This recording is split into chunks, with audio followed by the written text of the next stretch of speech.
Well, the aim is to have the best looking buffalo lawn on YouTube. And so today, what that means is making a few improvements, doing a few bits and pieces, which is sort of going to end up like a bit of a mini lawn renovation. So let's get into it. Yes, g'day and welcome to a new video back here today on my Prestige soft leaf buffalo lawn. It has been down for 6 weeks, and so to give you a bit of a background on what sort of happened with it, so laid it 6 weeks ago to the day. The following day I top dressed this half of it. I'll talk about that a little bit later on. It had starter fertilizer applied to it, and then it was around about 3 weeks later, so pretty much bang on Christmas time, that I applied my first liquid fertilizer. It was then about 2 weeks ago from now, so 4 weeks after I laid it, that it was starting to look like it had a little bit of heat stress. And so I was starting to be a little bit worried about it. Had a few little hot spots, as you see in that video. There's a few little hot spots that were just starting to, day by day, go a little bit more yellow and have that heat stress. We have had, it's felt like, a fairly hot summer with a fair few days sort of above 35 degrees. I've been watering this regularly and I hadn't applied any wetting agent. I think there was a water wetting agent, water crystal, something in the starter fertilizer that got put out here when we first did it.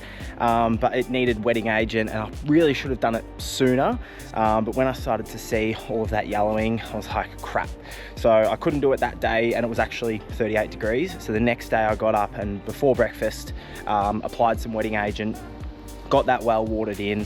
And so yeah, that was just around about 2 weeks ago. And something on that day when I first went, oh crap, this is starting to get away from me. Something I tried to do, I think it was a pitchfork, but I've also got this hand aerator here that I've been using, is I came into some of those areas and I went, I want to punch a heap of holes in here and I want to put a heap of water into it in preparation for that wetting agent the next day when I was going to be able to do it. And it was like concrete on here, absolutely like concrete, everywhere as well. So I talked before about when I brought all the soil in and I was probably running over, especially this central section here, too many times with the machine. But even over towards the pool fence and lower traffic areas when the irrigation was installed for the garden, when I was planting out the garden, just lower traffic areas in general, they were really firm as well. And so I guess the main issue, and something I was worried about at the time, and this is just the way that it worked out in terms of scheduling and organizing things and trying to record it all for YouTube and all that sort of stuff, was that I brought in the new soil and it was 2 weeks gap between then bringing in and laying the turf. In that time, I think it was actually 12 days. So in those 12 days, we had, I went and looked it up. Basically the weather was really, really hot. And so that exposed soil just being absolutely baked with some really, really warm weather. Yeah, absolutely not an ideal base to try and lay some turf onto. So yeah, it really was no surprise, especially with hot weather. Even though I've been regularly watering it and using my irrigation, it was no surprise that I was dealing with that sort of compaction issue. So I aerated a couple of weeks ago, like I said, and I did that wetting agent a couple of weeks ago. And now today we come to doing some extra work on it. So the first thing I'm doing is aerating. Well, actually, I mowed it first down to about 35 mil. As you can see, it's actually looking really, really good. I'm really, really happy with it today, especially that bounce back from a few of those hot spots that were struggling. So I've been listening to my good friends Tim and Luke on the Australian Lawn and Garden podcast, have a bit of a chat, and I'm 47 minutes into that episode, and this is where I've gotten to coming from that end. So it's about 16 meters between my sleepers and my concrete at that end, and I'm about 8 meters down, so I'm a little under halfway because this garden bed is wider on this side. So yeah, it's definitely very physical work. So I've been doing a little bit of aerating, and then I went and measured out my granular fertilizer for later, and then I came back and then I went and did something else. So just having little breaks, it's definitely very physical. So what I'm doing, you'll see me, I'll go a couple on the right, I'll go a couple on the left. Something I'm doing when I find a spot that is particularly compacted is that I'm just really going really hard on it and putting a whole heap of holes into one specific area, but otherwise just chewing my way through it and trying to get it done. It's definitely not easy work, but aeration to open up the soil, super important. So thankfully we had 20 mils of rain 2 days ago. That has made this job a lot easier, as well as the aeration I did a couple of weeks ago. Yeah, smash through this. I'll go and mow it to pick up all of the cores. I'm not too fussed if I leave some of the cores on here, to be honest, but because it is really nice soil, that can just break down back into the lawn. But yeah, got some products to apply and I've got some top dressing to do, so I'll keep going with this aeration.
Far out. That's genuinely hard work, that. So in the end, I knocked it over in around about an hour and a half. So yeah, kind of powered through it a little bit more.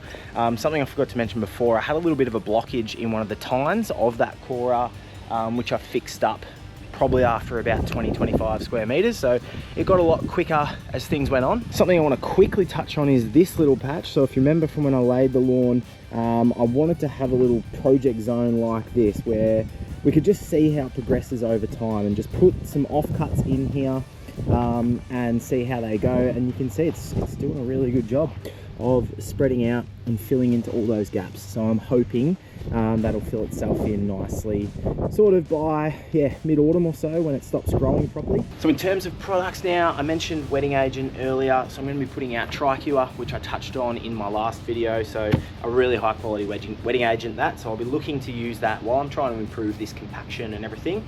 And it's really hot through the middle of summer, probably every fortnight, so I'm just topping up from that last one that I did a couple of weeks ago, and I'll keep topping it up every fortnight or so. In terms of granular fertilizer, I've got 2/3 Dominate Mini, which is a bit of a higher nitrogen fertilizer, and I've got 500 grams of Proliferate, which is more of a balanced nutrient sort of fertilizer. So sort of weighed it up. I really want to be applying things like potassium to improve my root development at this stage of this new lawn's growth. So probably should have gone with a full rate of the Proliferate, but I do just want to give an extra kick of nitrogen right now to help the lawn push through this top dress and cover it all in and get back into that regular cycle as quickly as I can. Ongoing, I do want to be using a half rate of granular fertilizer on this lawn about every 5 weeks. Instead of doing a full rate every 10, I'm going to use a few liquid applications in this establishment period, some liquid fertilizer, and then after that I don't want to use it, just a pigment for winter. And I just want to be doing granular fertilizers on this lawn, probably set up the robot mower to mow it, wetting agent during the peak of summer. But apart from that, I really want it to be a lower input, taller cut, just nice green patch over here.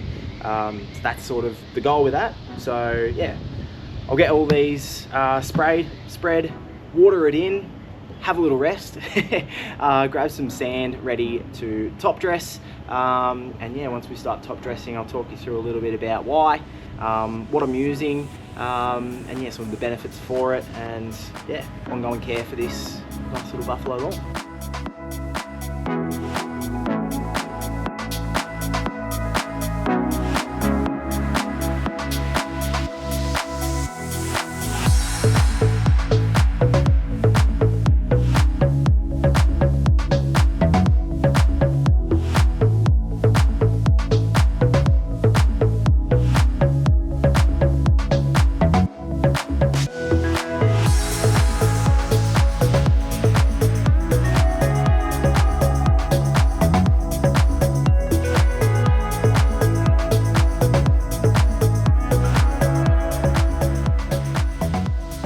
Well, glad I watered that in straight away, because I ended up eating, which took 10 or 15 minutes, and then getting caught on the phone for about another 20. So by the time I got my sand and got everything organized, it's definitely dry. So those products are watered in, which is really good. And now just moving into some top dressing here. So I've got some nice whitewashed sand here, and underneath here was a really heavy soil. This has always been a really sort of wet area. So I took out 30 cubic meters of soil, and I brought in 31 cubes of soil and 3.5 of gravel or crushed rock, and my toppings there for the fire pit area. So I've brought in a lot more. So I have created a bit of a slope, which is annoying in some sense, but I think for the good of the garden and, you know, most of the lawn, I think that's good. And I've also brought in a lot of sandy loam, which is fantastic. To a depth of, it was a pretty bumpy sort of excavation job, as you would expect, being me that did it. But it's sort of around about 150 mil in depth is what sort of I came down from, and I pulled out that heavy soil with a bit of a clay base in there and brought in that sandy loam. So a much more free draining material, but still my focus over time for this area is going to be using washed sand. So getting better drainage, yeah, and opening up my aeration holes there. And now, yeah, putting in some nice washed sand and using that over time. Something else I also did, I decided when I was preparing for my turf was that I'd rather, in terms of how the level of the soil around my garden edging and my concrete and everything, I'd rather leave it too low than have it up too high, because it's easier to build up your lawn to the edge than it is to chop it away and take soil away from underneath. So I've got a few little spots where I would want to build it up. And yeah, just some little natural undulations and things like that, being, again, me that did all this prep work. It's obviously not going to be perfect, so still a few little bits to sort out. And this is what I'm going for here in terms of depth. So I've got some little piles in there that I'll push around using the leveling rake. So yeah, just maneuver all of that around. As you can see, it drops into the canopy of the lawn really easily there, because I haven't scalped beforehand. So yeah, expecting a fast recovery, but I'll talk a little bit more about the recovery after getting this top dress done.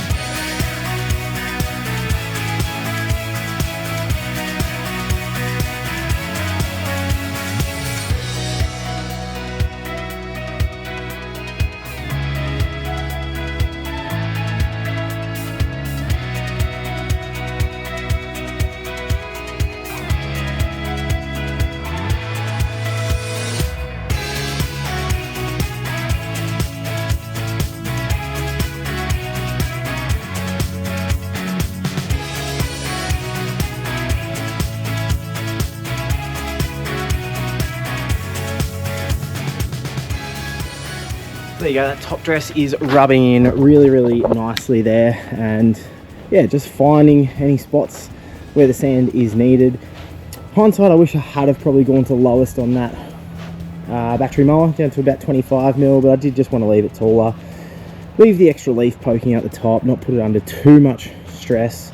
So yeah, I don't know, depth of top dressing is something that I'm going to be able to make lots of great content on out here on this lawn. People always want to know stuff like that about buffalo lawn, so you can see I've been topping up here along the edging a bit more. I've got a spot here just where the irrigation trench sunk a little bit more, so fill that in, another little bits and pieces. And yeah, obviously I put out that granular fert, a little bit higher nitrogen, so that's going to kick it through. Water is going to settle it down. We are due to have a fair bit of rain tomorrow, which is really good. Nice timing for it. So in terms of recovery, watering out here, I'm going to see how it's looking. If we end up getting a good 10 or 12 mils tomorrow, probably won't water Thursday, maybe not Friday. by Saturday, kind of 4 days time, I imagine it's going to be growing through and poking through this top dress really nicely. So yeah, I'm not going to go too crazy with recovery watering. And yeah, sometimes I will refer to a mini reno, and people will ask, what does that even mean? To me, this is what it means. I'm doing aerating and top dressing today for very specific reasons, not scalping, not scarifying. So I'm just doing part of a renovation, mini renovation, and yeah, I'm pretty confident we're going to have little patches of sand in a couple of weeks time, but this will all grow through really nicely, level out my low spots, and yeah, hopefully with that aeration and other bits and pieces, we'll be able to keep working on the whole thing. Had to send my microphone off to get repaired, so hopefully the GoPro audio for this video has been good enough, and if it was bad audio and you still made it to this point, thank you very much for that. And yeah, thank you in general for watching. Stay tuned, and if there's any specific buffalo content you want to see throughout this back end of summer coming into autumn, please let me know. And yeah, I will see you in the next video. Cheers.